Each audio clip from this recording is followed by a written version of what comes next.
Alright. We had a lot of blood and guts this week. Oh my. Yeah, all the way into the verses too. Interesting. Yeah, this was just Chock full of bodies. yeah. Well, we don't have to deal with gore again until it's gonna be a while. Carrie? Probably. It's what, October? October 18th, I think, yeah. Alright, because Insidious won't be bloody. So, and we're done with horror movies this year, I think. Woohoo! But in the meantime, we'll start with our latest horror movie, which is actually a movie that was made in 2011 and shown at film festivals. And that won't be the first time I say that in this video. No, it won't be. It's for such a small budgeted, almost straight to video movie, it's got a lot of marketing, I guess. Oh yeah, absolutely. I'm talking about Your Next, of course, which they say actually may take the box office on the Mortal Instruments. I think it's going to. Because Mortal Instruments is apparently underperforming, and they think maybe Your Next can. People love their gore. Didn't someone talk to us when we were sitting waiting for the Mortal Instruments to start about there's already going to be a second one getting ready to be made, so yeah. Apparently they're already filming it, which was I said was not a good move on the studio's part. And we're proving this right now. But before we get to that, we will talk about this movie from the guy that shit. His name just flew right out of my head. He's Adam something. He did the wraparound segment in the first VHS, and I think he did a segment in the second VHS, and he did a segment in the ABCs of Death. He's in this group with just that whole VHS crew is starting this indie horror thing. And this is one of those as well. It's the horror version of the Apatow Gang. I guess. That's the best way I could put it. The Blood Pack or something? They're also... Yeah, there's something called the Splat Pack, but this is they haven't... I've coined them the Blood Packs, there you go. Splat Pack is what, Eli Roth and... Roth Rodriguez. Darren Lynn Bousman's in there. Bousman, James yeah. Wan's in Wan's there. got to be in there. And a few others. No more love letters to James Wan this week. Yeah. Okay, so anyway, I keep going off track here. That's what happens. For Christ's sake. I'm getting your name, by the way. That's the reason why I'm doing this. Okay, so, as we've seen in the trailers, it's another home invasion movie. And a lot of people thought it was basically going to be another version of The Purge. Adam Wingard. Yeah. And, but the funny thing, it's, when, in situations like this, it's hard to tell, who looks like they're copying what. Because you could say Your Next is a ripoff of The Purge, but, Your Next was made 2 years ago. And they couldn't possibly have known. They could have seen a shortcut of it, and then... And even if Your Next had been made this year, it would have been probably made around the same time that The Purge was being made, so... True. There's no way these stories could have interconnected. No. Unless the people who made The Purge saw, Your Next as film festival. That's a good possibility. Let's get it out before they can. So, but anyway, we'll get Ethan Hawke. He's great about horror lately. Absolutely. They weren't sure about. I don't know how it got a wide release finally. Going from possibly being straight to video to actually getting a wide release, because people complained that there's no names in it. There's a few names in it that we know, of course. Yes, of course. But yeah, I was actually kind of nervous going into it because normally I'm not like. I used to be really squeamish when it came to gore, but I've seen so much now. It's just kind of I'm a little immune to it. There are still things that get me from time to time. Yeah. Well, some of the things I had heard about this movie, this movie came off as relentlessly gruesome. From what I was reading. True. That one tasted like puke. Not good. Oh god. Okay. Sorry. I did that in video last night, so I understand. Anyway, and I was interested because it's being raved by critics. It's got like what, a 93? Yeah, 93 on Rotten Tomatoes. It was 91 like a day or two ago, and it's already up to 93 now. Let me see what it's at. I'm going to go to their site right now and find out what it is. It's hard to tell where it'll settle though. But anyway, as far as how gruesome it is gruesome, but there's not what it's mostly aftermath. Yeah, very much so. Like we see the bodies right after it's happened, but there's not a lot of weapon on skin contact shown on screen. There is some, but not, most of it isn't. It dropped. Your next is now at a 79. Well, it'll probably stay fresh, regardless. And I was wondering about this critical acclaim because the first 20 minutes or so, to be honest, we're bombarded with cliches in the first 20 minutes. Yeah. All the way from, there's jump scares. There's jump scares that are the actual threat. There's jump scares that are, oh, it's just you. There's investigating a strange noise upstairs while holding a blunt object. Dooming music. There's actually a scene where we use the you close the door and somebody's there and it's not a threatening person, or sometimes it is. But and some of it got better as it progressively went, but I was really distracted by the fact that you could tell not all of these actors were totally professional per se. Yeah. I mean, they're indie actors and they're not exactly, household names. But it didn't stay that way, so that was good. When it comes to the heavy stuff, they were able to do it. When they were just doing the normal interacting where things should be feeling natural, it felt like people that knew they were in a movie and were very amateur. Yeah, like a student film almost. And that's when we're introduced. There's a few people in this that we recognize, that some very few people may or may not recognize. There was Joe Swanberg, who is a writer and director. He recently wrote and directed Drinking Buddies, which is made with Olivia Wilde and Anna Kendrick. That's in theaters like right now. It also came out this week. And it's on VOD too. It's really good if you can find it. Ron Livingston and Jake Jonathan are in it too. And there is Ty West. I think that's how you say it. I think Ty is how you pronounce it. Yeah, it's Ty West. The guy that did House of Devil and The Innkeepers. And the segment that Swanberg starred in VHS, oddly enough. And it's a very small part. He's the guy that dies in the trailer. Yeah. And somebody I didn't know was in the movie until I came on, which was the dad is played by Rob Moran, who is the guy that's been like in every single Fairley Brothers movie. Really? He's the bartender in Dumb and Dumber. Yeah. And he's Stan in Kingpin. He's in like every single one of their movies.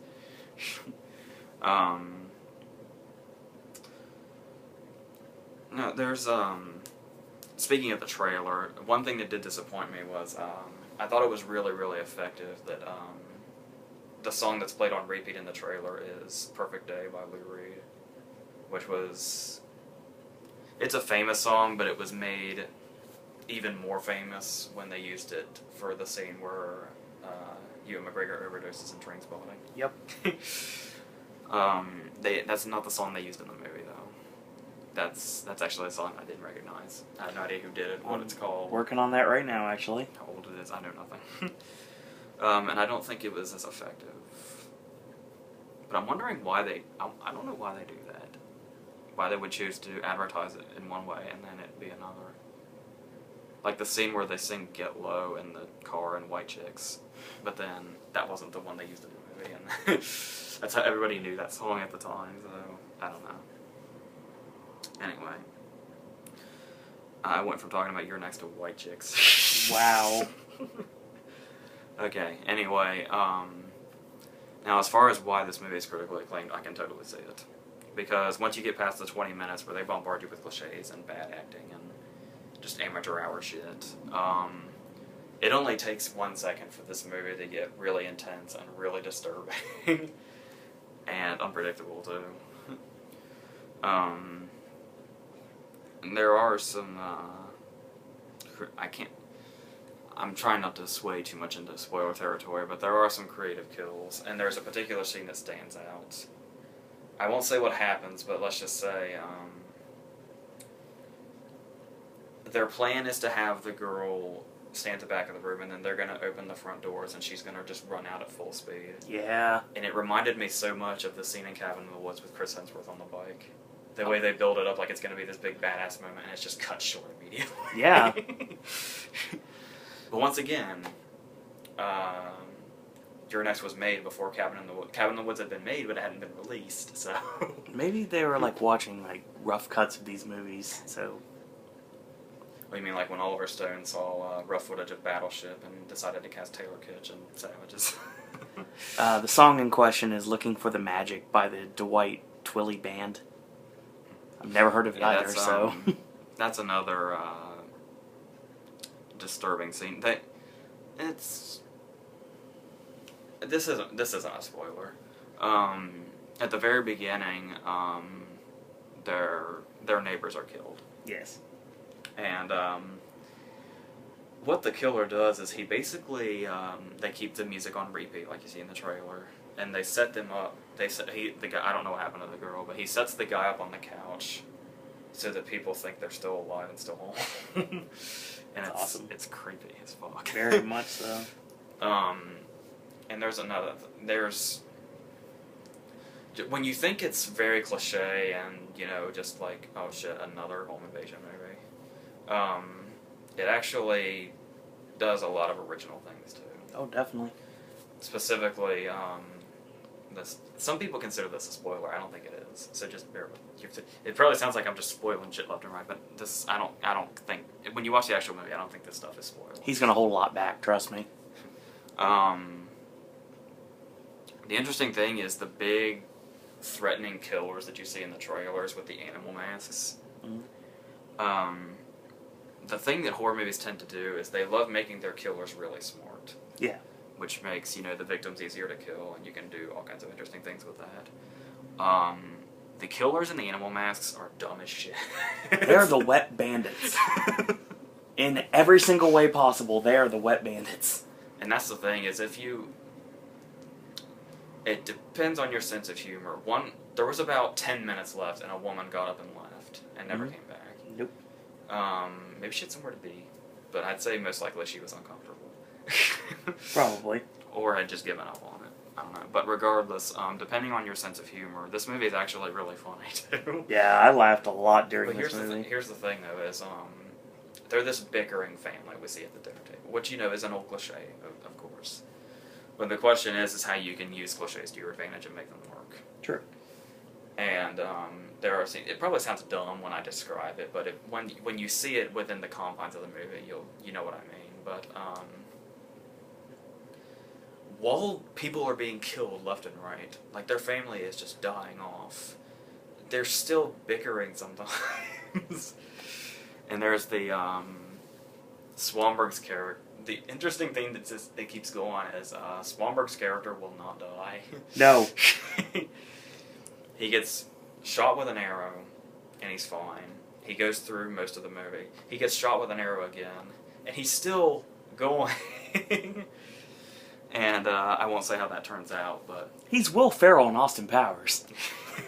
That's the best description I could think of. It's starting to smell a little like almonds. Yeah, I actually wasn't expecting it to be funny. Even, like, all the way through, too. Like, even after, like, most of the shit has gone down. And it's weird how they can throw that comedy in this really disturbing atmosphere. Like, this doesn't happen often. I almost wanted to get up and leave a couple of times. Not leave permanently, just to take a break. Because the body count is, what, 14 or 15? 15. And this movie is an hour and a half. That's a lot of gruesome killings packed into a little bit of time. And the reason why I know this is because I counted them. Yeah, it just, I don't know how people are going to react to this movie. I think it's, maybe I was just having, like, maybe I'm just a weakling today, but, I don't know if most people could, take this movie from beginning to end. Stomach it? Yeah. It's intense and insane. But I think that's, the way they throw that humor in there. Like, there's, you know, people react to things in different ways. Like, yeah. The humor may not help anybody. Like, some people may be disturbed at a point of no return when things start happening. Very true. And the stuff like, well, obviously it's a family, so you have parents and their children, amongst other people. And, not saying too much, obviously, at some point, these parents are going to have to, maybe have to watch one or two of their kids die in horrible ways. Yes. And it actually felt very, very uncomfortably real, the way they would react to such a situation. Very much so. I can't imagine being an actor and having to go to that sort of place. So, yeah. I guess it's almost like this movie is a hustler. It tries to fool you and put you off guard to make you think it doesn't know what the fuck it's doing by coming off as some amateur student movie, and then suddenly it lays this very well-crafted horror movie on you. That's just the way it's made in general, too, is really well done. So, yeah, I would say I recommend this, but, buyer beware. Enter at your own risk. Because it's, like I said, maybe I'm just, not having a good day or something, but it just, some parts really got to me in a way I wasn't expecting. But regardless, if I were to, you know, like, watch it again someday, I'd probably, you know, it is what it is. But on a first viewing, at least, it's very, very intense. And it's a good slasher film that does not go in, I mean, it does cliche at the very beginning, and even, like, to the title reveal. And once it gets past that, it completely becomes a whole different movie. Like, it's not your typical slasher movie at all. Like, you go in wondering, how can you literally make a movie that's just an hour and a half of people being killed in gruesome ways interesting? And it's not like an Eli Roth movie where it takes half the movie to get there. It's like, nope. It's like 20 minutes at most. Maybe 15 minutes. That sounds about right. And then it's just from there on. So yeah, I think Eli Roth movies tend to be a little longer. That's how they have that building time. This is just a clean-cut hour and a half. So yeah, I definitely recommend it. Just, if you're gonna go, you gotta be ready for it. I wasn't. It's got everything you're looking for in a horror movie, too. It's got violence, it's got a lot of blood, it's got a lot of gore, it's got nudity, and it's got language in the right places. Yeah, that's an interesting thing about, this might seem like a weird thing to say, but I'll say it anyway. Horror movies really go into the gratuitous nudity, because that's just part of the territory. Yeah. The very first scene of the movie is a sex scene. Yep. It's through a crack in the door, but nevertheless it's still a sex scene, and there's still tits in it. Yeah. But regardless, I'm talking about the scene with Swanberg and his girlfriend, when they're in the bedroom. It's actually, like, it's very realistic, because it's just the tiniest bit of nudity, because she's actually, like, it's not, like, gratuitous, and, like, it's like, part to show their relationship. Yeah. And she's just, like, you know, she's modest, she's saying, like, close the door, and you get the slightest hint of nudity, and then she covers herself up and says, "No, I'm not doing that." So, there's that. Yeah. Yeah, I wouldn't say all the characters are very well established. There were a couple of characters where I was like, "Who the fuck is that again?" But for the most part, you know, that sky looks really ominous. Yeah. But anyway,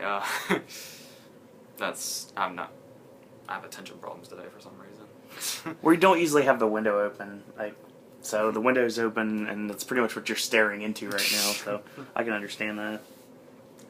So, yeah, that's pretty much your next. So, speaking of, I saw, it's corny fucking critic speak, but no, it's still funny anyway. I actually saw one critic say, your next movie should be your next. Wow, that's bad. Well, of the movies this week, that's actually true. Yeah. If you think you can do it. I think most gorehounds will be fine. This should be nothing for them, but no. To like a normal moviegoer, it might be pretty off-putting. I can see that. So, do you have anything else to add? I was interested in this movie from the get-go. I mean, I heard about it in 2011. It came out at TIFF in September of 2011, and it got a lot of critical buzz like you were talking about. I remember reading something on Bloody Disgusting's website about it, and it sounded like this was going to be entertaining, but it was going to go straight to video. Well, somewhere along the way... In the beginning there, I was actually also thinking, this looks like something I should be watching on the internet or something. Yeah. Or we should be watching it in the college auditorium in Athens. But, yeah, it does not feel like a movie that would be a theatrical film at all. It feels like it's very independent, without being independent at all. And it's something that probably a long time ago would not have gotten a wide release. When you're released by Lionsgate, you might as well be independent. Yeah, exactly. I was in from the beginning of this movie. I love the trailer. I love Lou Reed's Perfect Day playing and like all this gruesome imagery. I thought it looked really cool. And I really was wanting to see a really good slasher film because it's been a long time since we actually have. And like most of the stuff we deal with, like the paranormal, we deal with. Me personally, I tend to get nervous during slasher movies because obviously, I just finished writing a slasher movie. Yeah. And I'm always afraid, like, oh shit, somebody's gonna beat me to it. Yeah. But so far, I haven't had to worry about that, so that's good. It's very true. But I was interested in this, and I knew a couple of names in it, like Swanberg and Ty West, and it was kind of like, okay, this sounds interesting, and I read some more about it, and then you told me about all the awesome graphic gore there's going to be a part of it, and I was like, this is interesting. So we're sitting in the theater, and the movie just hits me right away. You have the splatter opening and everything, and it sets up everything perfectly, and I feel like I'm watching a movie from the 90s. And actually, I feel like I'm watching, what is the one? I'm trying to think. I Know What You Did Last Summer. Like, the opening kind of reminded me of, like, something like that, like the You're Next on the thing, kind of like, I Still Know, stuff like that. So, yeah, I'm glad you see where I was going with for this, because I wasn't just saying it for fun. Yeah, I did enjoy the movie. It is very graphically gory. I do like the setups. I do like the fact that the villains are basically the wet bandits, because they are dumber than... Except there's three of them and stuff, a box of hair. So, yeah, needless to say, they... there is a scene very similar to... when Marv comes through the window and steps on the ornaments. Yeah. Yeah, there is, absolutely. And they don't talk until they get hurt. And it's funny because they're like these big, like, hulking monsters wearing these animal masks. And next thing you know, it's like, ow, it hurts. Once we get a really good look at them, they're not even that big. No, they're really not. I guess it's just the fact that they have weapons. And they have masks. And they were shrouded in mystery for so long. They look like the Shield wearing the Wyatt family masks. It's like a whole... commentary on the whole when they do the horror rule of the less you show the better. Yeah. Kind of in a situation kind of like that, because when you're shrouded in mystery, you're like, just all powerful, and then once you're in the light and people actually know you and see what you look like, it's like, oh, that. You see John Q. Public there is like, yeah, he's not intimidating at all. Yeah, he's got an axe. Okay, fine. I'm going to take him down. It almost feels like a whole personification of that horror theory. Yeah, I can totally see that. Ooh, we got deep there for a second. Very, I will say right now, though, definitely I'm also going to recommend this movie. I very much enjoyed it. Like you said, gorehounds will be very happy with the results. I don't know what the general public are going to think about it. But if you can stomach it, if you can handle what you're getting yourself into, yeah, it's definitely worth a watch. There were two older ladies beside us. Yeah. And they seemed fine. Yeah. The one on the end kept looking away, but they stayed till the end. Yeah, they did not leave. So. There's always that. So yeah, check it out this weekend. I mean, there's a lot worse you could spend your dollar on. Yeah, we'll get there. Yeah, we definitely will get there. We've already been there. It's called Paranoia. We'll get back to Amber Heard soon. Oh, dear God. And she hasn't improved. No. Okay, we'll go to the next movie now, which is The Mortal Instruments, City of Bones. Because everything has a subtitle, because everybody anticipates a franchise out of everything based off a book now. Despite the fact that that's been failing much more than it's been succeeding. Yeah, it really has. But anyway, I knew nothing about this. I was originally going to... I tend to try to read books that movies are being made on in advance. But I had heard that apparently word got out that this is drastically different. Like, they really drastically changed the books a lot. So I didn't bother. But, so I have no idea how to say how it does compare to the books otherwise. I haven't even heard anybody that was a fan that could tell me, like, even on message boards, if it was different from the book. Also, apparently nobody likes this movie. Yeah. It's not doing very well. Well, I wasn't expecting to like it. I actually thought it was going to be like another Percy Jackson snooze fest. But it's actually not that bad. It's certainly not Percy Jackson bad. No, nothing's Percy Jackson bad. Plenty of things are past Percy Jackson bad, but we don't have to talk about those. I was very confused. I didn't even know what the plot was. Like, when the trailer... I was so bored by the trailers for this movie, I didn't even pay attention to them. I was just like, hey, there's Jared Harris. Hey, there's Jonathan Rhys-Meyers. Hey, there's Kevin Durant. Yes. But I wasn't paying attention to the movie itself. Nope. But I did when I watched it, so... We have Lily Collins, the eyebrows girl, who tried to become famous with Mirror Mirror, and it didn't work. And she was also the daughter in The Blind Side, which was fine. But she's probably just forever going to be Phil Collins' daughter. Yes. And that's what she should be. But, and I still don't remember who that kid is. Who? The blonde one. Oh, I'm in the cast list right now, so we're good. I mean, the guy looks like Jonesy. His name is... I know we've seen him before. Jamie Campbell Bower. And he's been in... He was in Sweeney Todd. He's Anthony in Sweeney Todd, isn't he? Yes, he is. Okay, that's what I meant. Okay, got it. He's in Deathly Hallows. How appropriate. He goes into another franchise, or tried to go into a franchise. And he's in the Twilight Saga, too. So this guy is all about doing young adult movie adaptations. I don't think this one's going to help him as much. Probably not. Alright, so I had no idea what this movie was even about when I went in. Yeah. So basically, Lily Collins lives with her mom and her mom's boyfriend, I think. It's never really established, but that's pretty much what we're leading towards. Regardless, I don't remember if they're married or not. I don't think so. But anyway, I get the plot. And then she's like, you know, drawing that symbol that you see, the O and of in City of Bones on the posters that's written in. Yeah. She just keeps drawing that without even thinking about it, and we have no idea why, and she has no idea why. But her mom seems to be suspicious, and of course that's because her mom isn't what she seems, and there's like... while she's out at the club that bringing that back, the Blood Pack. Yeah. That the Blood Pack invaded in Blade 2. She goes to that club. Yeah. And she meets that one guy, and she sees him kill somebody. The guy that lets her into the club. And this was all confusing to me. But, Jace Whalen. But it does. That's his character name. That's it. Yeah. But then it all comes together. Yeah. Simultaneously, while she's out and about, Kevin Durant has come to her house and is attacking her mom and saying he wants the cup. I was thinking, wow, Kevin Durant really wants to play baseball today, and he really wants to protect himself. I was thinking he's prepared for some hockey action. He wants that cup. Yeah. And I was like, well, this is weird. And then, of course, her mom drinks something. I was like, oh, shit, her mom just killed herself. But apparently she didn't, because she disappears and they have to find her. I don't know.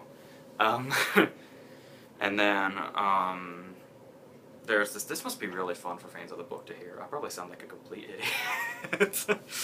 Unlike But I normal, figured AJ that actually didn't read this. As the movie goes on, I figured it out. Okay, go ahead. I was just kind of watching there, but then there's a scene that really drew me in. I was like, holy shit, I did not see that coming. And like, I think this is going to be a little more wild than I was expecting. Lily Collins comes home and sees her ransacked house, and there's a dog in there, and he's just like growling. And then he tries to attack her, and then he like shakes his head, and his head comes apart. Yeah. Like, what the fuck was that? That was a hellhound right there. And then he turns into this gruesome monster. Yeah. And that scene is insane. Yeah, very true. I was like, alright, let's see the places this movie's gonna go then. I'm a little bit more involved now. So it goes from there, and it's your normal, it's kind of, as far as appearance and the things that go on, it feels very by-the-numbers book franchise movie. Oh, yeah. She has a best friend that in any other universe would have been Jay Baruchel, but they've got some discount Jay Baruchel now. Yeah. I don't even know that guy's name. I don't remember his character's name. His name is Simon. Yeah. Oh, I'll get you his shoot name. Give me a minute. And the thing that was weird about that was, okay, here's the thing. This does not help me. What really threw me off about this character development was, obviously they're best friends, okay? And they're, what? That's hilarious. Do we know him? No, I think something funnier. Jace Wayland was not originally offered to Jamie Bauer. It was originally offered to your boy Alex Pettifer. Oh, God. You love him so much. That's extreme sarcasm, folks. Okay, I'm trying to find his name. Give me a second. well, here's what threw me off about this character development with this character, this Simon. I love this character, this Simon person. He is Robert Sheehan. They turn this movie into a love triangle. Yep. Do you know why? Because Twilight had a love triangle. The Hunger Games has a love triangle. Mm-hmm. Harry Potter had a few love triangles throughout that series, I think. Yeah. The Host had a love triangle. Yep. So why not? Doesn't Beautiful Creatures have a love triangle too? Maybe not the movie, but I believe the book progresses into that. I don't remember. Yeah. But anyway, I won't give too much away, but let me just say, it strives to be those love triangles, but apparently it's more of a Star Wars love triangle, if you know what I mean. Yes. Indeed. And I'll just leave it at that. That's all you need to say. The thing that really threw me off was, I'm going to be honest, it's not a dig at the character, and it's not a dig at the way he was played. I'm being perfectly honest. Mm.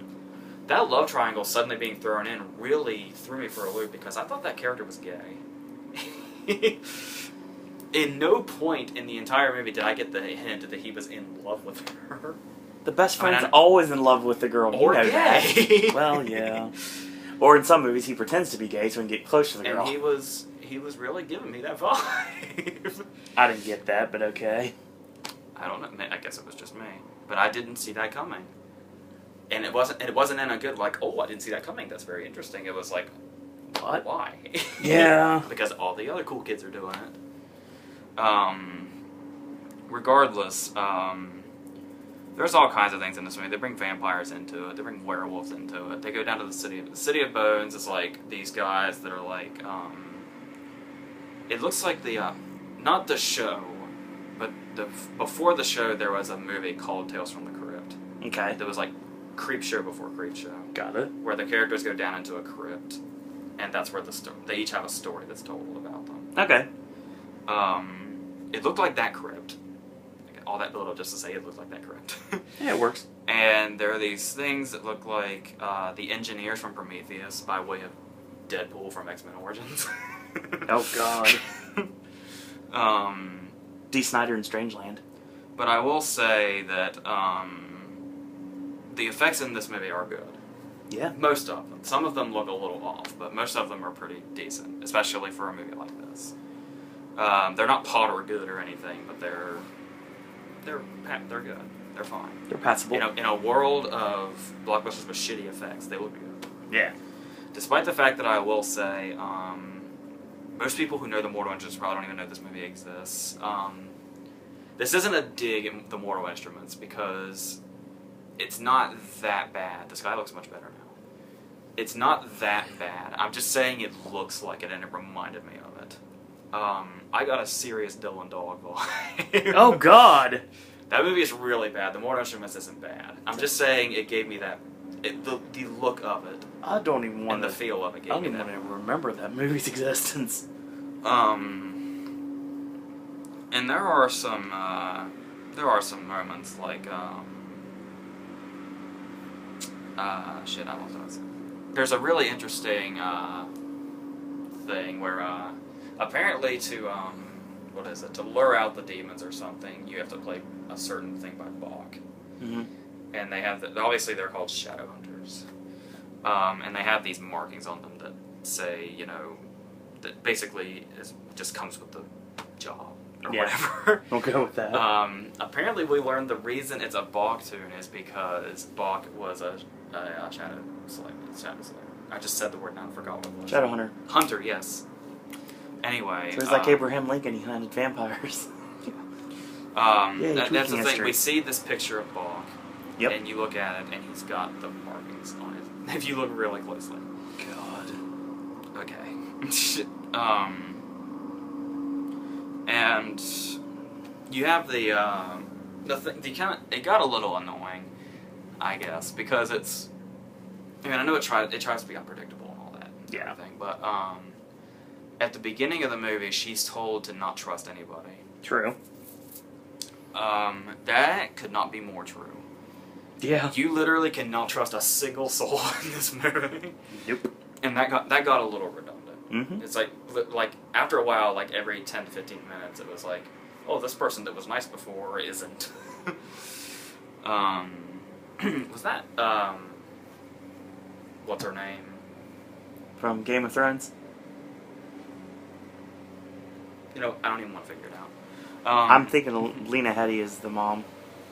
Was she? Yeah. I didn't even recognize her. Yeah. I've got a couple of names here. Who are you referring to?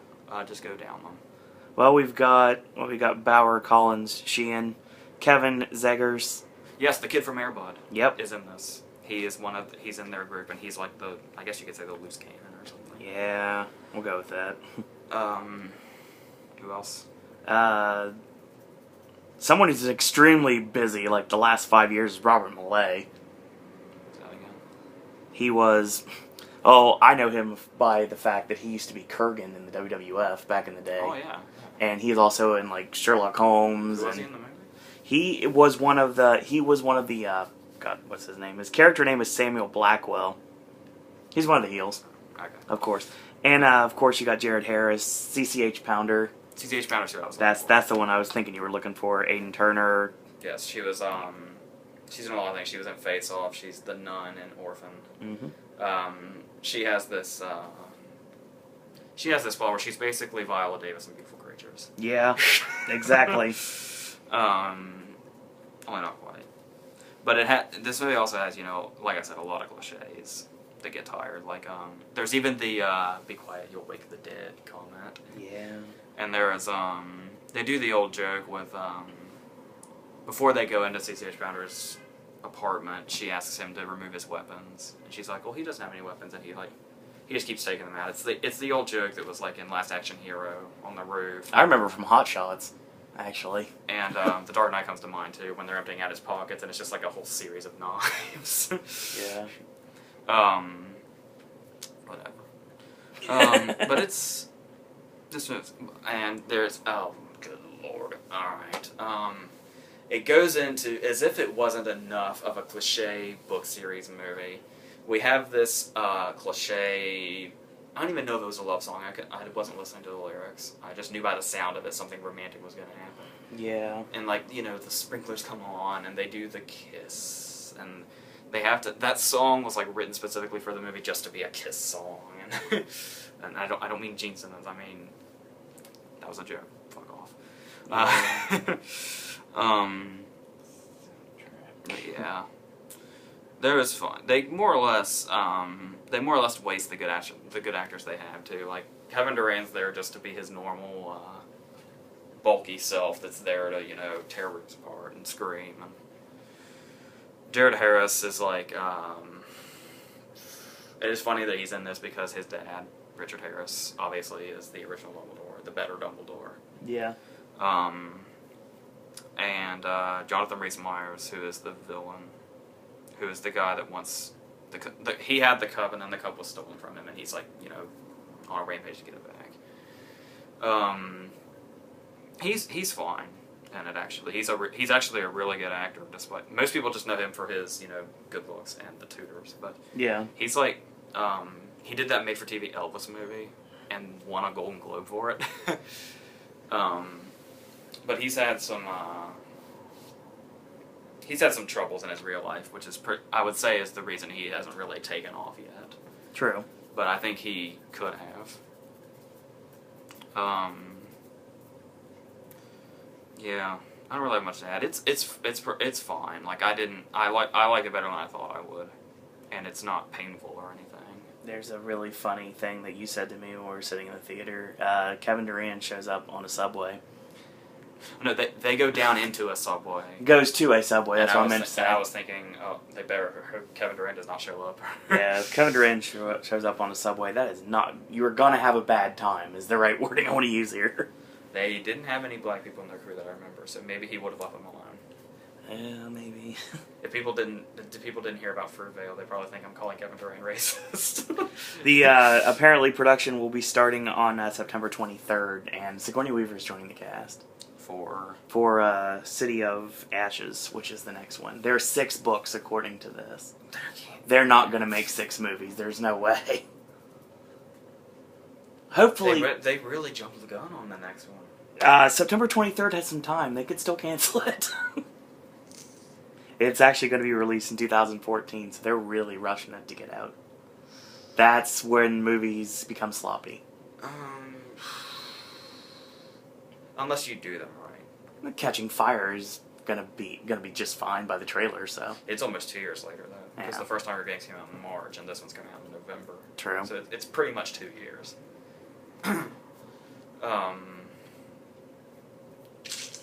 Yeah, just, There's a lot worse you could spend money. Again, there's a lot worse you can spend your money on this weekend in the box office. Yeah. If you think you're going to enjoy this movie, you probably will. It would have helped if love triangle movies can work. Yes. If you, like I was talking about with Pretty in Pink, if both side looks good, yeah, chances are you have a good love triangle going on. I couldn't give a shit about her or either guy. Like I really could not care less where that love triangle went. Obviously, it's a place of no return right now. Yeah. It can't really go anywhere else, but unless they get really risky. But I don't think they would. I don't think a studio would have the balls to do a movie aimed at a teen audience with that kind of subject matter. So I just read later in the book series, and they actually set something up in the movie that they didn't that they'll go forward with if the movies continue. But it's not that. No. Okay. It is going... Simon will get a love interest, but it's not. He was a whiny little fuck. I don't know what. Jay Baruchel. Yeah. Jay Baruchel may have been able to bring a little more likability to him. You just called Jay Baruchel likable. Compared to this dude? Okay, fine. There's a reason we've never seen this dude before. And we won't see him again. So. Maybe he'll be recast later. With Jay Baruchel. It's like when they... He's not too busy now. It's like when they upped Amari Hardwick to Morris Chestnut and Kick-Ass. Yeah, no lie. Okay, yeah, it sounded like I wasn't being too favorable to the Mortal Instruments, but if you're forced to go, like if your girlfriend dragged you there or something, you'll be fine. So there's that. That's it. Let's go back to Blood and Guts. We're Blood and Guts for the next 2 movies. Then we end on something that's completely no blood and guts. The next movie has a very interesting history. I don't know if you've heard about it or not. Maybe on and off. because this movie is 7 years old. This is a horror movie starring Amber Heard called All the Boys Love Mandy Lane. This movie was made in 2006, and it went to TIFF in 2006. It is being released in 2 weeks, theatrically, limited. I have no idea why. I looked everywhere for this story and I couldn't find it. Actually, I wouldn't say I looked everywhere. I looked in like 2 places and I gave up. I didn't care because you'll find out why. Its theatrical release was just simply in the UK on February 15th, 2008. Did not get a United States release. It says something about a release date of limited and July 17th, 2009. So yeah, this is what we're working with, folks. And here's the thing: is I don't know what they're basing it on to release it. Release Normally, delays. Here we are. It's like when like with Cabin in the Woods and Red Dawn. Yeah. Cabin in the Woods and Red Dawn were shot in 2009, and they both came out in 2012 because Chris Hemsworth was more or less the draw they were using, and Thor had just come out, and the Avengers. The Avengers was coming out that year, so. I've got the story right here. But there's no, because Amber, despite how much they tried, Amber Heard isn't and will apparently never be. Scarlett Johansson. We'll go with that. Yes. She's nothing special either, but. The film was originally supposed to be released in 2007 by the Kings of the World, the Weinstein Company, via Dimension Films. Well, apparently when Grindhouse failed, which is funny because that's a callback to a couple weeks ago, basically they sold their film to Senator Entertainment. Senator, who at the time was setting up their own distribution company, went out of business, so the film was in limbo. At Comic-Con 2010, Levine and Heard appeared for a screening, and the release was finally forthcoming, but though they did not say when or who would be handling it.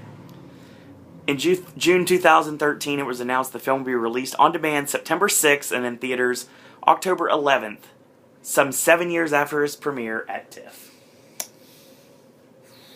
That's the story we've got. Well, that's really funny. So basically, did I hear that correctly? That I read it verbatim here. Weinstein lost so much money on Grindhouse, he was basically needed money, so he basically, it's almost like he pawned this movie. Yes, to Senator Entertainment, which apparently folded, so the movie was in limbo. Oh my god. Okay. And then picked up 7 years later. Well, I'm gonna tell you why nobody gave a fucking shit about this movie. Go right ahead. Alright. Okay, well apparently it has its following. But I'll tell you why that following is almost non-existent. Okay. Okay. I'm trying to figure out where to start here. Okay. Well, the plot reads, and you have to read the plot to know this, by the way. I'm reading word for word of the movie right now. Here's what happened. Mandy Lane was this good girl. Okay. And she was like, I guess kind of a, like a preppy kind of thing or something. Okay. They don't really go into it. But regardless, and I guess over the summer she became hot. Okay. And now everybody wants her. But they say this like it's a huge transition. Now the question is they say it like she goes from being a good girl to being hot. Like they're two totally different things. They're completely parallel. The confusing thing is that she's hot, but she's still the good girl, more or less. And the funny thing about that is we never see this transition. When the movie starts, it's after that summer where she turned hot. So we have no idea how this happened, or what she was like beforehand. So we have no idea what kind of changes this character went through, which could have been an interesting story in itself. But that stuff doesn't even happen in the movie. It's already happened when the movie fucking starts. So, we have no idea much about anything about this character. That's her whole backstory. She was a good girl, and now she's still a good girl, she just happens to be hot. Okay. Apparently she was undesirable when she was a good girl. Okay. I don't know. It says on the plot she is a popular outsider. That's a contradictory statement right there. That's not possible. You can't be an outsider if you're popular. My head's about to just spin. I'm trying to keep my brain from leaking out of my ear. Good idea. Okay. It's a white couch. Now, as we say, I'll try not to make a mess with all this blood and guts going on. Right on. Alright. The opening scene is interesting, and it has an interesting setup. Every slasher movie has the traumatic opening, where something horrible happens, and then one of the characters starts slaying the rest of them months later. That's exactly how this movie plays out, by the way. Of course. Mandy and her best friend Emmett are waiting outside the school, and this douchebag who kind of looks like a young American Gordon Ramsay pulls up in his truck with his boys. Oh, Lord. And he's like, hey, you know, because he's had a... He didn't actually say that. Hey. End of review. Okay, here's the thing. He didn't actually say that, but you know exactly what I'm talking about when I say that. Yes, absolutely. Then that's the thing, is she was always the girl that nobody wanted. But now she is a target because it's something that hasn't been had yet. And so these guys that have had everything else must have her. Yes. That old thing. Because, you know, that's the thing. The very little raves this movie got out of Tiff were talking about how fresh it was. She's all that? That is bullshit. Yeah, it is. Yeah. I'm waiting for blonde Paul Walker to walk in. That's who this guy is. Yes. The guy's even blonde. Okay. Nice. Teamwork. Okay. Anyway, no bets are placed in this movie, though. Sorry. And there's no dancing Matthew Lillard in it either. That's unfortunate. This movie really could have been upped with some dancing Matthew Lillard, especially to Fatboy Slim. Of course. Okay. Anyway, wow. She's all that starting to look like a masterpiece, isn't it? Yes, it is, actually. I need to watch it again. It's been a while. Which, by the way, is a movie Harvey Weinstein actually released. He didn't fucking pawn it when he needed money. Harvey needing money is such a foreign concept nowadays to me. Okay, anyway, they're at this pool party. I'm finally getting to the point. I've got it right here, so... They're at his pool party, and he's humiliating Emmett, the best friend. And she's like, you know, saying, stop it, ah. And, you know, he stops and tries to act friendly with him because he's trying to bang her, basically. Yeah. So Emmett goes up on the roof, and he's doing his little depressed emo kid thing. And then the guy comes up to basically terrorize him some more, like to just verbally abuse him some more. And we don't know, it's weird. It's like this, you don't know if they're going to be buddy-buddy or if they still hate each other or what's going on. So basically, Emmett convinces this guy that he can impress Mandy by jumping off the roof and into the pool. I don't know what's going to make Mandy fall in love with that, but, you know, regardless. He's a golden god. Yeah, very, very almost famous. Like. So many movies spoofed and not another teen movie are referenced in this movie. Wow. Review, not the movie itself. Yeah, it's very true. Alright. But of course, he's very Billy Crudup right now. He's calling out to everybody, so they look at him. And then, he jumps off the roof. And it's an interesting shot. The camera stays on the pool, so we don't see what happens. And we just hear this disgusting crack, and then we hear a splash. And then he's floating in the water, and there's blood everywhere. Yeah. His death isn't actually confirmed, but he's dead. Good enough. And then we jump ahead, like, months later. 9 months. So, yep, they watched a very funny Hugh Grant movie in between takes here. Yes. It's not 9 months later, it's after we watched the movie 9 months. That's not another teen movie reference right there. Or waiting for one. Okay, and nothing has changed. I don't know why we jumped ahead so much, but because she's still the girl everybody wants. Jesus, that's bright. Yeah, I was wondering when you were going to notice that. She, but what sucks is it's a white fence right there. It bounces off of it. Yeah. Nothing has changed in this 9 months. People still want Mandy Lane. She hasn't gotten any less hot. She hasn't gotten any more popular. We're in the exact same place. It's just a new setup and a new party coming. There's this guy who is if Brett McKenzie had a really tool little brother, it would be this kid. And he is basically, it's a farmhouse out in the middle of nowhere that, like, his parents own, I think. Father's Ranch, yes. And, he is, throwing a party, and he's, you know, he thinks he's the bee's knees because he's going to invite Mandy. And he gets really excited when she actually says she's going to show up. But, of course, the only reason they all want to go out to the ranch with Mandy is because they all want to try to bang her. As the title says. Yes. I guarantee a title that was once rejected was All the Boys Want to Fuck Mandy Lane. That's what love means when you're in high school. And sometimes, you know, still. Boys and love go together very, very well nowadays. Right. So, and that's when we get introduced to our characters, who are pretty much every cliche you can think of. Every stereotype that was covered in Cabin in the Woods. Of course. And we get to know these people. And that's when this movie makes its big mistake. Remember the whole, this movie's supposed to be a fresh take on everything thing? Uh-oh. Well, just like most movies of its genre, you tend to want to know characters so that you care about them and you have their backstory so that it's kind of a tragedy when they die. Yeah, of course. Well, not the case here. This is yet another movie, yet another horror movie, where we are introduced to about 5 or 6 characters that basically deserve what's about to happen to them. There are these, it makes you wonder what it almost feels like some creepy revenge movie that some guy wrote out of spite. This is, by the way, the only thing this guy's written so far. I think he's got another movie that's like in post-production. Your argument has validity with that statement.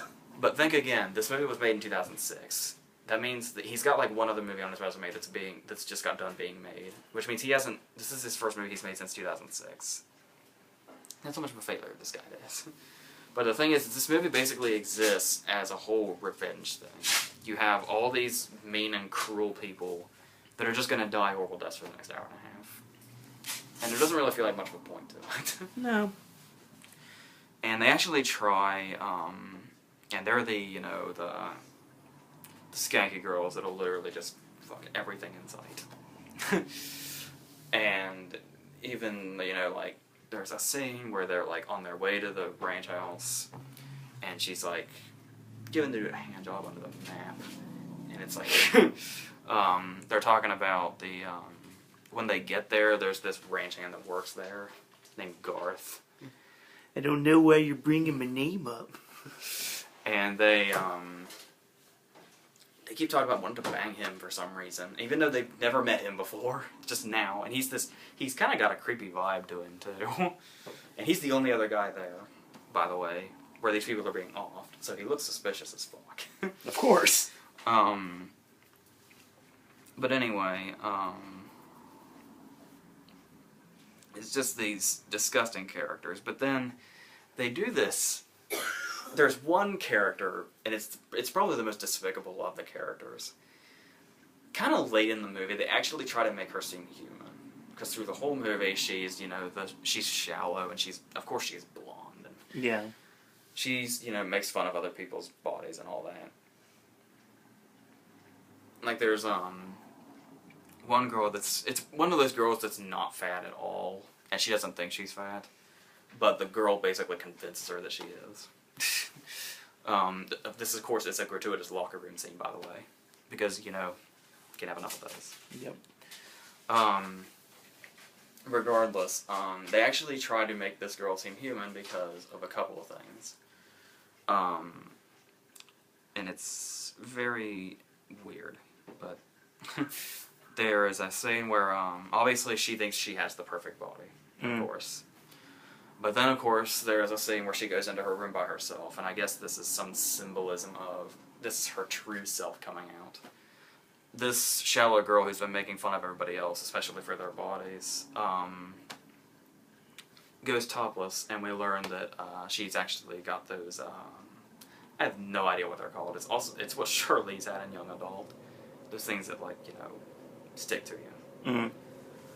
Long story short, she has really small tits. And then they make fun of her for, obviously they're girls, we have to assume where they all go to the bathroom together. Of course. And they make fun of her because she's, flat-chested. Unkempt in another area.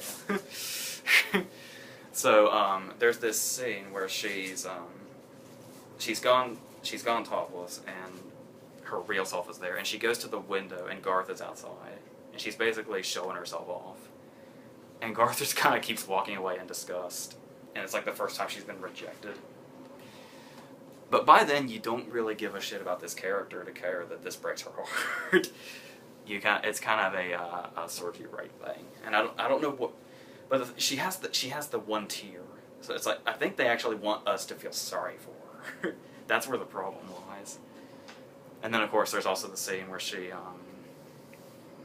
after she's been rejected by Garth and she's cried, she starts to fix herself in her other area, and she's pretty much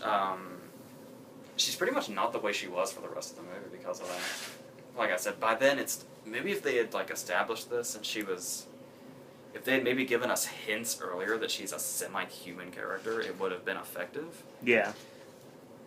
But this character is just so repulsive for the entire first half she's in the movie. I could not care less whether she has human qualities or not, because she's gonna deserve whatever happens to her. And something indeed happens to her. It also, this is a bad sign. By the poster and by the plot and by just the movie's vibe in general, it reminded me of Sorority Row.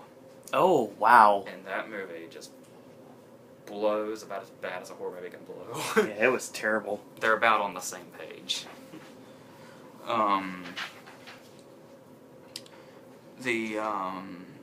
yeah, by the way, they, as far as continuing to offer things that are supposedly fresh, you have your normal shit, where, the killer is, like, there'll be a character in the background, and the killer will come by in the foreground, and he's just a shadow. And when he comes by, there's a really loud noise, you know, stuff like that. Of course. Because that's so fresh. And these, I don't know what kind of slasher movie this is. I mean, maybe this is what they think they're being fresh. They think they're being original by this. They advertise it as a slasher movie, and it is a slasher movie. People are like ripped up and stuff. There's one character gets his eyes gouged out. His main weapon of choice is a shotgun. I don't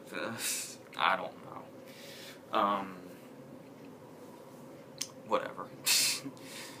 But then there's this hilarious user review. It was a review that was on IMDb of the movie. The guy gave it 10 out of 10, and he said, this was probably a plan. Mm-hmm. He gave it a 10 out of 10, and he was saying, like,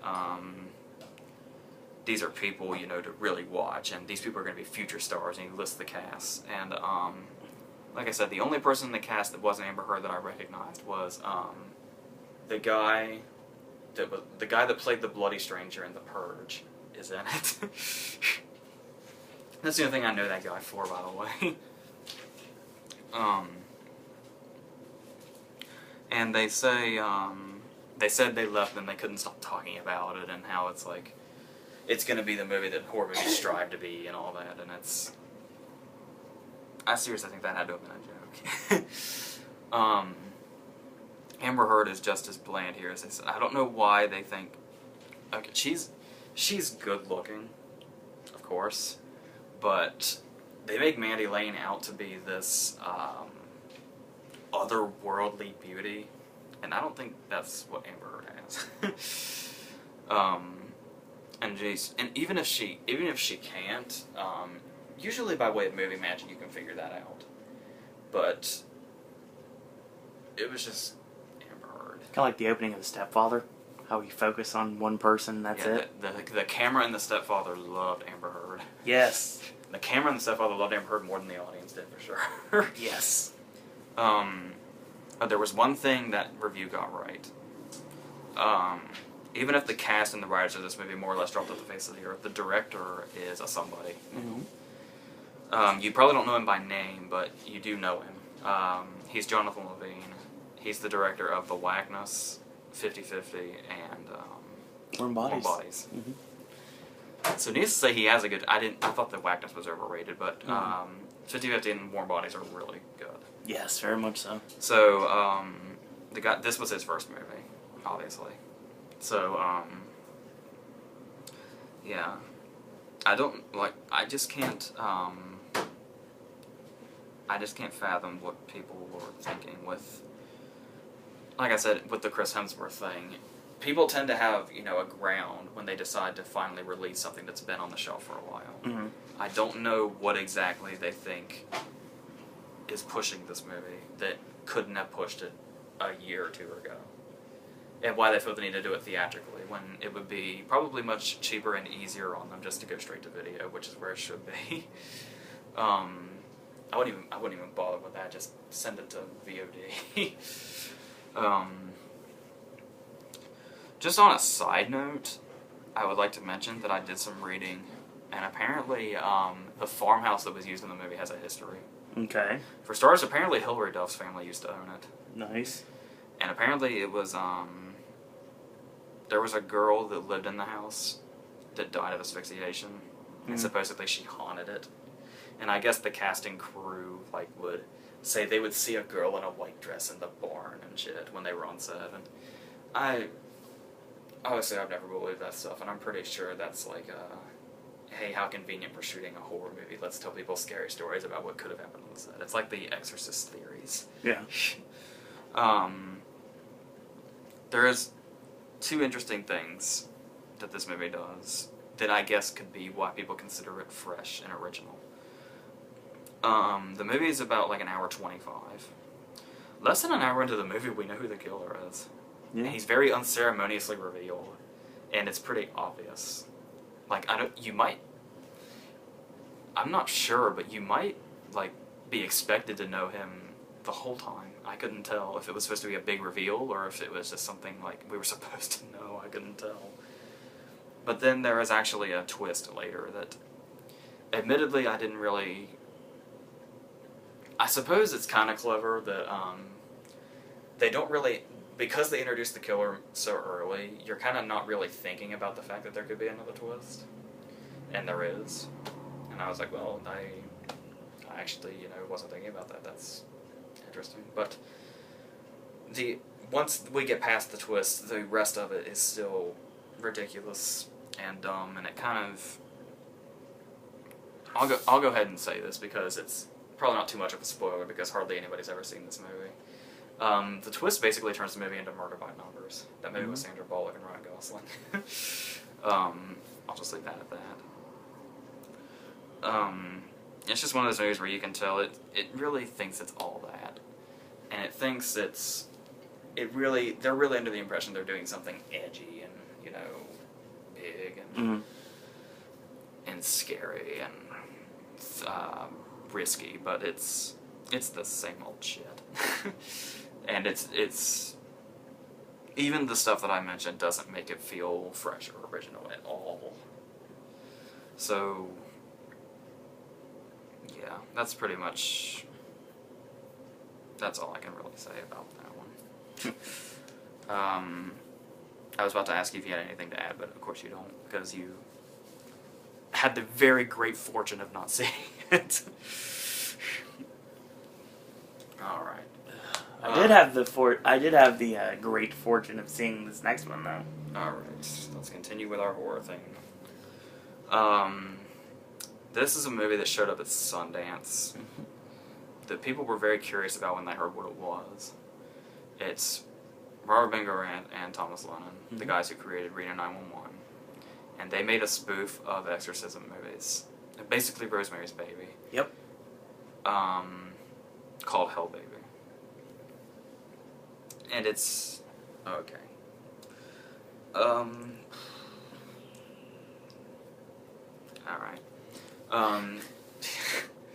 Okay, so you have Rob Corddry and you have Leslie Bibb.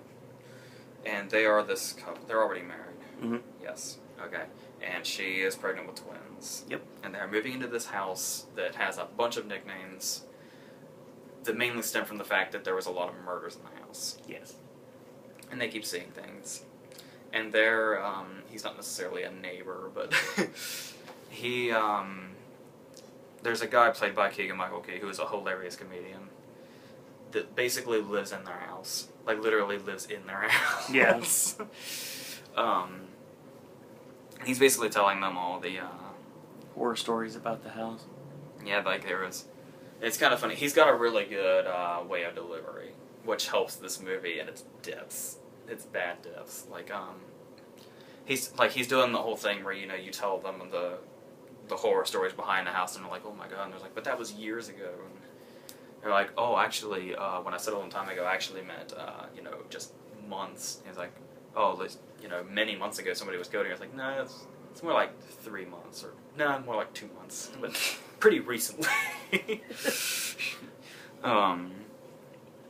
And the joke is he keeps popping up randomly and scaring the shit out of them. And he's like, there's actually a really funny, it gets really old really fast, but there is one moment where it's really funny, where he's just randomly on the couch next to Rob Corddry and freaks him out, and he's just like, my bad, man, I just scared the fuck out of you. It's all in his deliveries that he can do, but he can't bring this movie up. He's trying to single-handedly do. Which is really funny, because before he was on Whose Line Is It Anyway recently, I wasn't really familiar with him at all. I'd probably seen him around, I'd just never really taken notice of him until then. There's this, that pretty much goes from there. She ends up getting, well, there's this, okay, there's two things going on. At first I thought they were one thing, but it turns out they're not connected. Which isn't a spoiler, by the way. That's just them being sloppy when they made it. There's this old woman that for a while we assume is like a ghost or something. She reminded. It's a lot like the decomposing woman in the bathtub in The Shining. Yeah. I think it's what it's a spoof of. Really, I can't tell for sure, but it turns out that's its own thing, and Leslie Bibb has basically been possessed, thus making one of her babies demonic. You'd think it'd be both of them, but it's just one of them. Yeah. Whatever. Because, you know, that's the way it goes.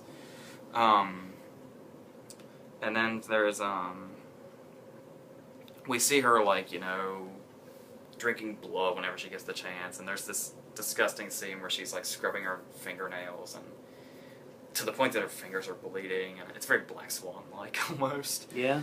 And she's, she gets this voicemail from her doctor, and it's like, I was just looking at your, sonogram here, and, I gotta tell you, it's pretty terrifying, and not just as a doctor, but as a human being, it's horrifying me. That was kind of funny, and then she deletes the message, of course, because she's possessed. Of course. So, and then it goes from there. And of course, her sister comes to visit about an hour in, and there's the most talked about scene of the movie, the full frontal nude scene. Which goes on for like 5 minutes, and there's really not a point to the scene itself. Nope. Except to be talked about. But you could say that about a lot of these scenes, I'll get to those. Because a lot of familiar faces pop up. Yes. Starting with there are these two. I hated this plot so much. There are these two priests, played by Robert Bangarang and Thomas Lennon. Yeah. And they're these one-joke characters. They're like, it's a joke stolen from Saving Silverman is what it is. Yeah. And that's saying something. Remember the scene in Saving Silverman where the nuns are like lifting weights and punching bags? Yeah. That's what the priests do in this. And they smoke. A lot. And drink and all that. They look like Father Guido Sarducci. Yeah, and it's just... And they just, I don't know. They're doing these accents, too. It's like, if you don't know if you have no idea of what to do that's funny, do an accent, is what they say, I guess. I guess I should throw this out there right now. I'm not the biggest Reno 911 fan. So I don't know if I would have to be into this. Well, I mean, obviously, I've been a fan of Grant and Lennon ever since the state. I will say, Reno 911 has its moments. Yeah, for it sure, does. But overall, I'm not, Which I have a feeling in a versus somewhere down the road we're going to find that out.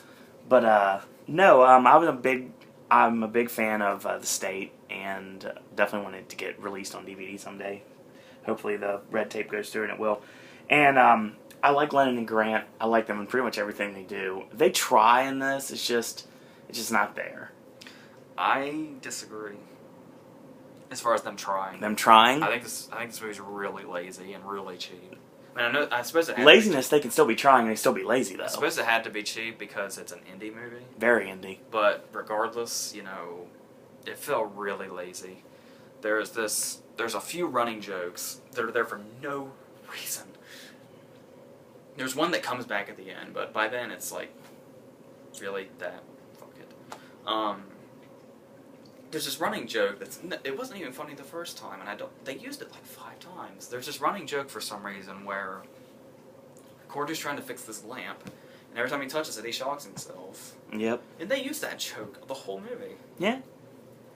And then there's this, I have no idea where this came from. I don't know what the fucking point was. I have no idea. For some reason, there's a running joke about this sandwich shop. Yeah. That people go to. And there are these very long scenes that are just montages of them eating these sandwiches. Yeah. Apparently the joke is the sandwiches are really good. That's the joke. And then we get this scene, in one of the sandwich scenes, you want to talk about padding, Jesus. There was, Jesus, they're priests. Yeah, I know. I didn't do that on purpose. I know you didn't. That makes it funnier. There's this scene where one of the priests gets this really lengthy backstory, where he was one of those human statues. Mm-hmm. Why? I mean, were they that desperate to fill time in? Yes. We don't get a backstory on both of them. We get a backstory on one of them. Yeah. And that leads to a somewhat funny joke where it's the cops played by Rob Hubel and Paul Scheer, the guys from Human Giant that are normally hilarious. Yes. But these characters they're playing aren't. And they start to do the it reminded me of The Heat when they were talking about they started to tell their backstory, and it was like, he was hardworking and he was new on the force, and they're like, yeah, we get it. You're not friends, then you're friends. We understand. So that was kind of funny, but the whole lead into that with the whole priest having to have I suppose the whole joke was because of that. Mm. The priest has to get a lengthy backstory, so it's funny when we don't get their backstories. Yeah. But regardless, we shouldn't even be focusing on these characters. That's not who the movie's about. Oh my god. Alright. A nice little cameo by Michael Ian Black as the doctor. Yeah. The ill-fated doctor. Yeah, to say the least. There's a scene. There's kind of a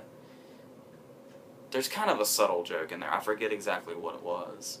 It was like he comes in dressed as a biker, like a cyclist. Yeah. Yes. And he says, "Sorry about my Lance Armstrong get-up," and then he says something like, "Women are nuts about it," and it's not. He doesn't put emphasis on the nuts. It's just kind of a joke that's in there. Yeah. And it just kind of takes a second to register, and you're like, oh, man, that's... It wasn't necessarily the joke itself, it was how subtly they threw it in. It was like, not bad, well played. Yeah. But then again, they tried to... Going back to the fucking sandwich scene. The first of 2, by the way. Where they're... Okay, obviously you're dealing with religion, and you're dealing with, humor that's kind of pushing the envelope. Yeah, of course. And you're like, alright. But then they get to a point where there's a joke that fell flat. I'm not offended by it. I'm not one of those people. I think it'd be a dumb thing to get offended over. Yeah. I just think it's dumb in general. And I'll go into that. They said something about them being priests, and I think it's Hubel's character. After they say they're priests, Hubel says, "Really? I didn't know you were gay." And that was when I realized I wasn't offended. I wasn't thinking about the other people that were going to be offended. I was thinking about the fact that, I'll bet when they wrote that in the writing room, they were thinking, oh my god, we are so edgy. And oh my god, this movie's going to be so provocative. Wow. And, like, that's really desperate when you get to trying to be provocative and thinking that you are. This is one of those movies. It also tries to use gore to be shocking, too. Like the scene with Michael William Black with his intestine out. Yes.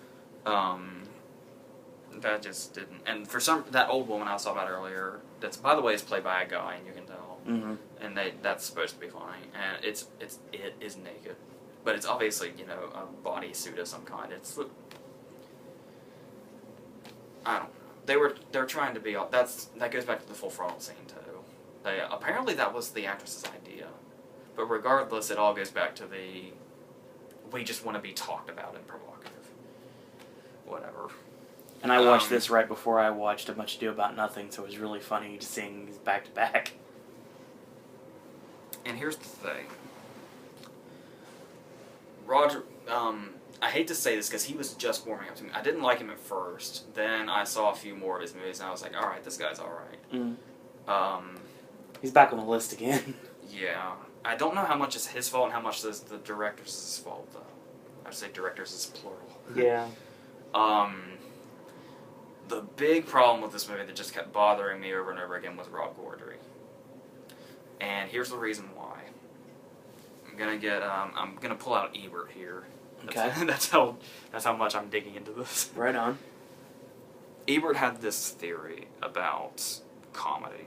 Okay. It's not so much a theory. It's not a theory if it's true. It's fact. Ebert said what's really funny is, a lot of critics have said it, but it always comes back to Ebert's like the godfather of criticism, so I always go back to him. Yeah. It's usually who I heard it from first.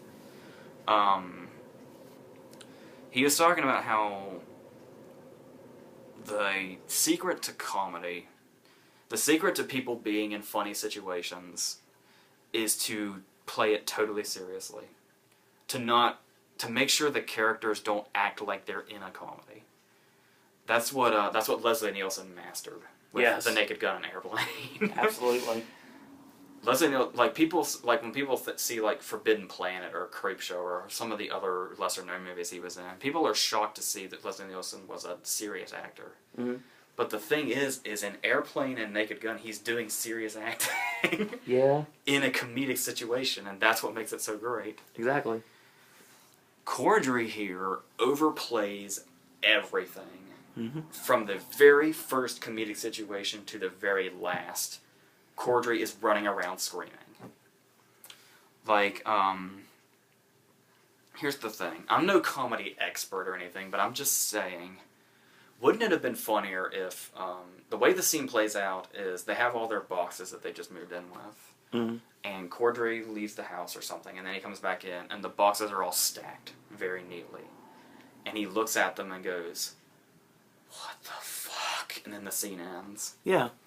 Would it not have been funnier if he just kind of walked over and acknowledged the fact that they were stacked like that, and then just shrugged it off? Or just started moving them like he started to. To not call out, holy shit, this is weird. What would have made this movie funny is the fact that if nobody acknowledged how the weird shit that was happening around them was going on. That's true. But Corddry freaks out over everything. Yeah. Through the whole movie. He does. Like I said, maybe that's not his fault. I'm sure obviously the character had to have been written that way. But you'd think these people would know a thing or two about what you shouldn't do in these situations. True. And that's just, I suppose I shouldn't just call out Corddry. Everybody in this movie acts like they're in a comedy. And that's a huge problem. They should at least be acting like they're in a horror movie. Yeah. At least. If you're doing a horror spoof, they need to at least be acting like they're in a horror movie. Mm-hmm. When they, if they were to maybe, I'm trying to think of how to not get too deep into this. Do something really, really ridiculous. Like just the dumbest thing you can think of. But have them have genuine fright, like they're in a real hardcore horror movie. Yeah. That would have been the way to do this movie. Agreed. But instead, something horrific happens, and you have them screaming around like they're in a wacky comedy. And everything is just way too overdone. You get what I mean? Yeah, I do. I'm hoping this has a point. No, you do have a point. I totally understand where you're coming from. Alright. And of course you have this scene that goes on too long with the graphic pictures, where people start puking. You can't have a movie like this without gross out humor, and I guess that's what you gotta do. Yeah. Because you just literally cannot think of anything else. Nope. That's like the scene I give a hard time in Identity Thief when Melissa McCarthy pukes on the cop. Mm-hmm. It's like they couldn't think of anything for her to do that was funny. They couldn't think of anything for her to say that was funny. So let's have her do something gross, because that's the easiest thing to do. Yep. That's what a lot of this movie is. Just a bunch of yelling and screaming is what this movie is. Mm-hmm. And the scene with like the tremors where the shit's going down, like I guess it's a poltergeist or something. Yeah. You can just tell they're shaking the camera and having the cast run around waving their arms, screaming like high pitched and all that. Yeah. But this movie is embarrassing for everybody that's involved, and it's just, I get what they were trying to do, but it just fails bad. Do you want to know how badly this movie scrapes the bottom of the barrel? A lot of people don't like the Scary Movie movies because they think they're dumb. Yeah. And Scary Movie kind of did this, and it was kind of funny, but then they overdid it, and they kept doing it. It became a running joke. If this movie had not scraped the bottom of the barrel enough, this movie actually ends on a joke that's someone getting hit by a car. Yep. Just like Scary Movie does. Mm-hmm. So I'm saying, with Saving Silverman and Scary Movie now, it's not only are its jokes bad, but it steals the bad jokes from other funnier movies. True. What were they thinking? Yeah. Oh, okay. I think that's about all I have to say about that. Are you gonna add anything? I was disappointed, to be totally honest. And I hate to say that. I'm such a big State fan. And anything Grant and Lennon do, I'm very happy with. But this was just not one of them. Not at all. And even Rob and Paul, too. And I'm a big Human Giant fan, too. Like, as I made you into one. They're very much above this. Yeah. Rob was just in The Descendants, so there you go. I was thinking back to that when I saw him. But yeah, I mean, come on. I mean, he's actually doing something, and it sucks to see them go down to this level. And I'm really hoping we get something like State quality, or even, I like Reno personally, but like even like a Reno quality is better than this. Even if you're not a Reno fan, you have to understand that to be true. So yeah, this is kind of a step down in every single direction, which is a shame because it could have been so much better. And I was sad because, honestly, I really wanted to like this movie, and I couldn't. It's like, as weird as it is, kind of like Burt Wonderstone. I really wanted to like the movie, and I couldn't. I think that's the thing. I think they knew what they wanted to do, but yeah, definitely. They just did it in every possible wrong way you could think of. Yes, sir. Alright, let's go on to our last movie. Which is a completely different detour away from what we've talked about already. Our last movie is we finally saw Woody Allen's new movie, Blue Jasmine. It actually got to our theater, which blew my mind. Well, it had a pretty big expansion. Yeah, but not that big. Alright, this movie's pretty simple to sum up, like most of Woody Allen's movies, because he's made a movie he's never missed a year since 1982, I think. Good God, I did not know that. And you ran the list by me the other day, but I don't recall the order, so. A lot of it feels like it's more or less always the same old shit, with a slightly new spin on it every time. Sometimes it's redundant and the same thing, but most of them usually have a different thing that he throws in. Same old-timey soundtrack.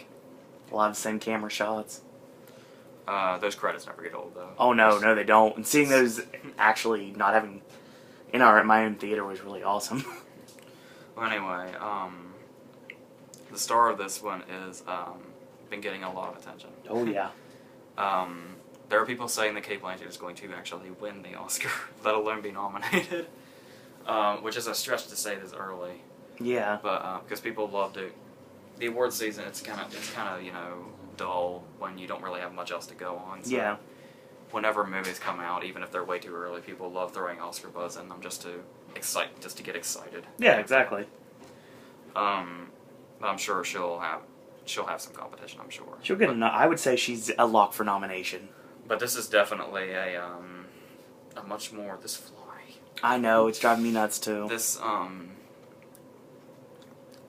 I don't recall many characters he's written like this. This might be one of his more out of control characters. Yeah, to say the least. Basically, she had a nervous breakdown, and now she talks to people that aren't there.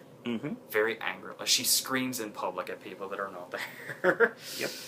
And people will walk away from her, and she should not be out in public. She should be institutionalized.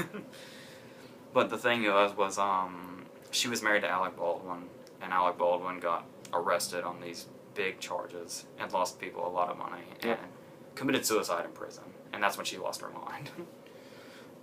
Melvin Purvis himself. And everything, not quite, that was a gun. He hung himself. Ah. Because the whole theory is about, so what, he tied up some blanket or something? It's like, no, somehow he managed to get rope. Real rope. But anyway, it's, I was very thrown off by this movie. Yeah? And the movie is fine. Yes. It's not, one of his best, like some people are saying, but it's good. Yeah. Like, Woody Allen took me a long time to grow onto. I used to hate his movies and like one every now and then. Okay. But then Midnight in Paris came out and I really liked it. So I was like, well, maybe now that I'm older and I go back and watch his movies, maybe I'll have a better understanding of them. And yeah, most of them are much better now that I've seen them again. True. Some of them are still bad too, but regardless, the thing that really threw me off about this movie was it's got two separate timelines. Yeah. It's the her marriage to Baldwin and everything that happened in that story, and everything after his death and happened in that story. Yes. Because it's two different Blanchetts. It's sane, rich Blanchett, and then broke, needing to mooch off everybody Blanchett. Yes. And these timelines are happening at this, there's timelines are being shown to us at the same time, and it's just cutting back and forth. And the way it cuts back and forth, a lot of the time you have no idea where in time we are. No. It depends on... Really, the only way you can tell is if Baldwin is in a scene or not. It's without warning, too. It just comes, out of nowhere, too. And it just kind of... I'm sure massive defenders of the movie will say, you're not paying close enough attention if you don't realize when the time changes. Sometimes you just can't tell. No. You have to wait for dialogue or wait for a character to show up before you figure out where you are. Very true. And that can be effective, trying to put a puzzle together. Yeah. But the trouble with that is it does it so often, it's kind of it kind of ruins your experience a little bit. Yeah. Because by the time you finally put the pieces together and realize what time area you're in, we're going back to the other one, and it's too late. It's like, whoa. And it can get confusing, more or less. So, that's, I noticed that there's a lot of, I don't know if this was on purpose, it was probably, as somebody, I'm a very slow writer. There are screenwriters who write scripts in 2 or 3 days. I take months. Yes. So it is completely foreign to me that Woody Allen has been able to write and release a movie every year since 1982 and managed to make new ones. True. So sometimes I wonder if a movie of his seems to be falling behind in some way, if it's something he's doing on purpose or if he's running out. Maybe. There are people pleading that he actually slow down and take at least a couple of years to do one, and maybe they'll get a little better. Yeah. But he did Vicky Cristina Barcelona, which got a lot of acclaim, and then Whatever Works, and then You Want Me to Talk About Stranger, and then Midnight in Paris. In Midnight in Paris, he won another Oscar. Yeah. Whether he likes it or not, he won another Oscar. His 4th one. Yeah. He's got like 30 plus nominations. Like, he does not care. Over half of his filmography has been nominated for Best Original Screenplay. So he'll probably get another one this year too. I'm sure he will. Back to what I was saying. I sometimes don't know when he's running out of ideas or when he's doing things on purpose. And the problem with that came in. There's a lot of repeated dialogue in this movie. Mm-hmm. A lot of the same lines are said by the different characters like 5 times. And it's like, I wasn't sure. Yeah. Like, is he getting old and forgetting another character said that, or I don't know. Or maybe, sometimes they have those, just ongoing things. Like, it's trying to prove a point. Yeah. Like, Blanchett pretty much becomes the problem in everybody's life in this movie. Yes. And they pretty much say the same lines in that same context. Like, Andrew Dice Clay and Bobby Cannavale have a lot of the same lines. Yeah. Which I suppose is kind of supposed to be symmetrical, because Andrew Dice Clay is Sally Hawkins' ex-husband, and he's saying these things about Blanchett. And then Bobby Cannavale is her new boyfriend, and he's saying the same things about Blanchett. Yep. So, there's that. But a lot of people will tell you if there's a lot of repeated dialogue in a script, chances are the writer is a little lost in his own self. Yeah. And doesn't really, doesn't know how else to keep the thing going except to just kind of keep padding these things in. Let's go into usually the main focus of Woody Allen movies, which is casts. There we go. This one has a pretty steep one. Yeah, we do. There's Blanchett, who we talked about, who is, I'd say it's probably one of her best performances, sure. Easily. And I'd say a nomination is probably likely. I don't know about people jumping on the win bandwagon already, but nomination, sure. We haven't met the front runner yet, I don't think. I don't think we've seen that movie yet. Woody Allen is very good about getting his actors in, though. Yes. There's Sally Hawkins, who everybody knows from Happy Go Lucky. Happy Go Lucky might as well have been it was like a British Woody Allen movie. Yeah. It was Mike Leigh. Mike Leigh is basically the British Woody Allen, more or less, only he's a lot more serious. You have your signature Woody Allen overlapping dialogue, too. Like, there'll be 3 characters in one scene all talking at the same time. That's a trademark of his. Bobby Cannavale, who is, obviously I love from Boardwalk Empire, but he's known for indie movies like the Tom McCarthy movies, like The Station Agent and One Win. And he's also known for Nurse Jackie. He's a great actor. He's, like, really building a name for himself. He's probably going to break out of indie sooner or later. Boardwalk Empire probably helped that. Yeah. Obviously, he's not going to be on Boardwalk Empire anymore, but for the time that he was, he's certainly going to make an impression on the show. Okay. Altogether, and I think that's going to get him noticed. Yeah, he's a really good actor. Like, a lot of people have jumped on the bandwagon. I've never in my life heard somebody say, Bobby Cannavale, I'm not much for that guy.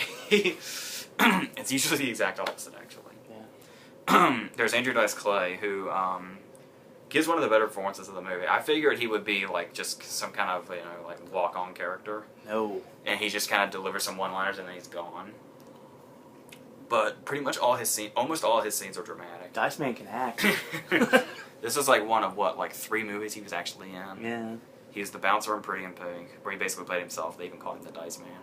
And The Adventures of Fort Fairlane. And One Night at McCool's, where he had a dual part.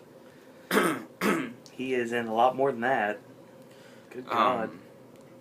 Baldwin, Baldwin has one really good scene where he has to be dramatic.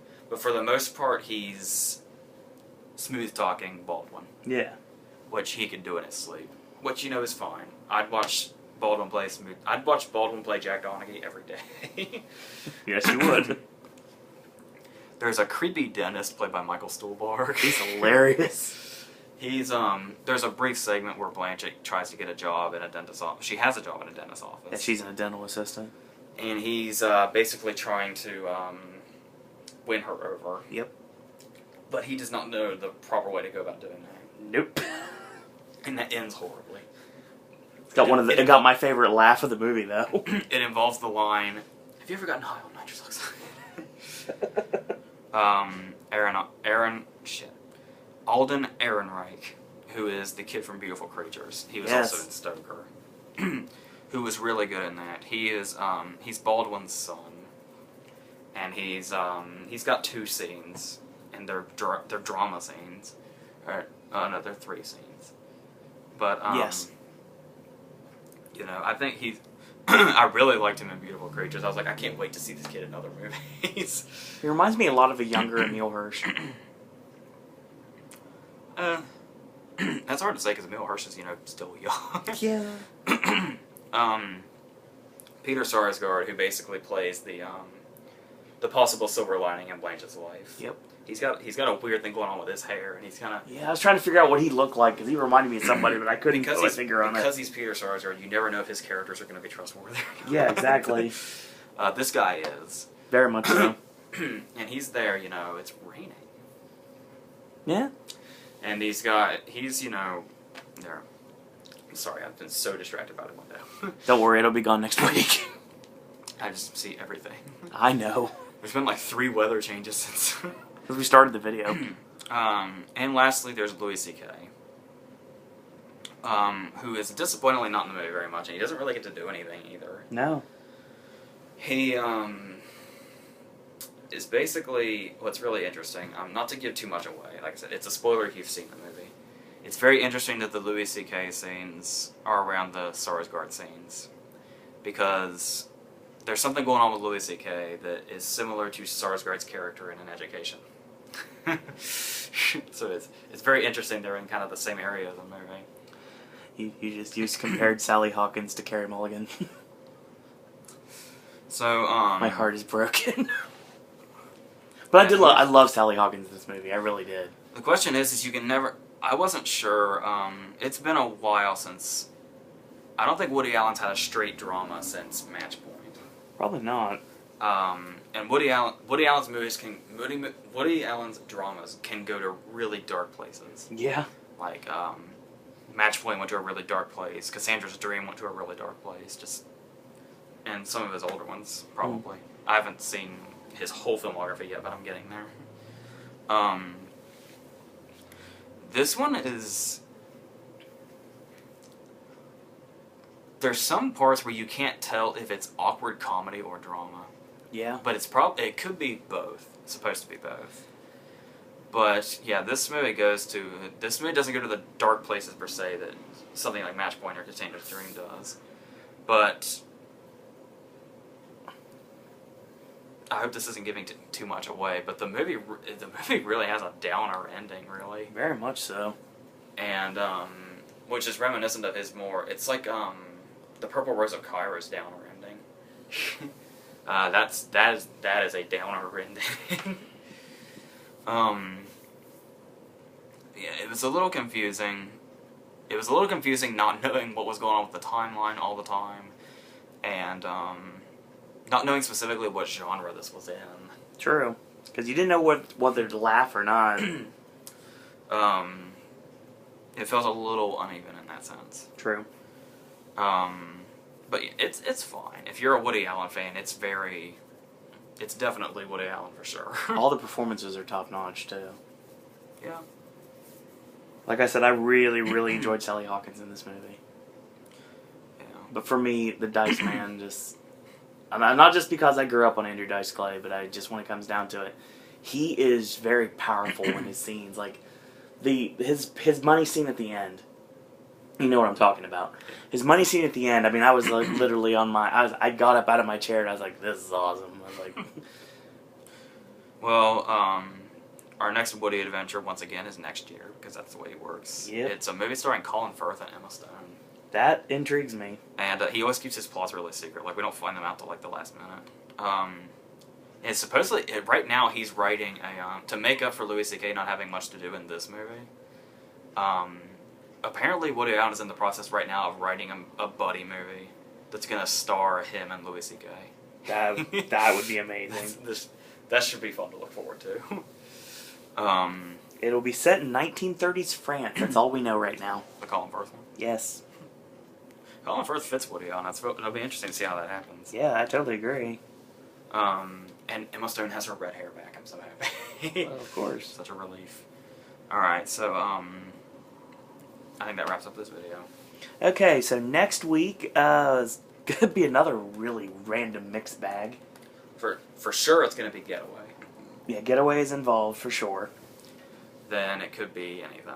We've got The World's End. We've got Blackfish. Yeah. We've got The Bling Ring. And there are some other things. And apparently, I want to make sure this is correct, what we talked about next week's video. Is it finally going to happen? Can I make the announcement? I don't know. What movie are we talking about coming in? What movie we were talking about coming in? You said it's finally online. We can finally watch it. Frozen Ground. Frozen Ground may be on the video, but I'm talking about something a little bit more acclaimed than that.